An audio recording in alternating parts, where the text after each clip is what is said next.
세월호 참사에 직접적 책임이 있는 이준석 선장 등 선원들에 대한 재판이 막바지로 치닫고 있습니다.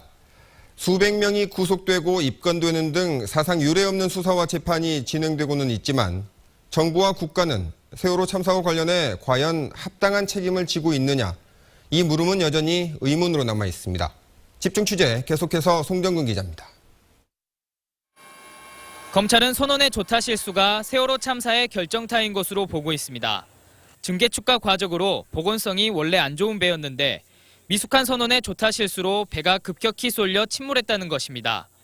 그래서 검찰은 세월호 선원들은 물론 선사인 청해진 해운, 선사의 실질적 소유인 유병헌 회장 일가, 그리고 세월호와 조금이라도 관련 있는 관계자들은 이잡듯이 조사했습니다. 사고 원인에 책임 있는 사람으로 세월호 선장 및 선원들, 청해진 해운 임직원, 안전감독기관 관계자 등 총 113명을 입건하고 61명을 구속 기소하였습니다. 하지만 수사의 칼날은 정부 쪽을 향하기만 하면 무뎌졌습니다.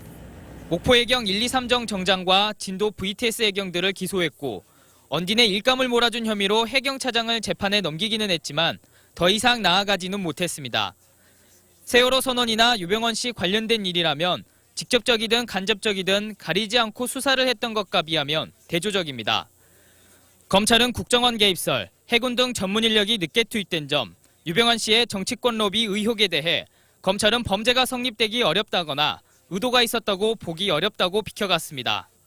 수사가 집중된 부분은 어떤 현재의 정치 권력과 큰 부담이 없는 부분에 대해서는 수사가 집중이 됐고, 현재의 대통령이나 정치 권력에 부담이 될 수 있는 부분에 대해서는 수사력이 그렇게 집중되지도 않았고, 대신 대통령의 명예훼손과 관련해서는 예민하게 움직였습니다. 대통령의 7시간을 보도한 일본 산케이 신문 기사를 문제 삼아 언론인을 소환 조사했고, 대통령 모독 엄벌 발언 이후에는 사이버 명예훼손 전담팀을 꾸려 결국 카카오톡 사찰 논란으로 번졌습니다. 대통령이 성역 없는 조사를 약속했지만 지난 6달 동안 정부가 보여준 행태는 성역이 있다는 게 유가족들의 주장입니다. 검찰 수사도 지금 잘못됐다고 지금. 실적으로 보면은 깃털만 지금 전부 다 잡아들이고 몸통은 지금 수사를 지금 전혀 하나도 안 해 있잖아요. 지금.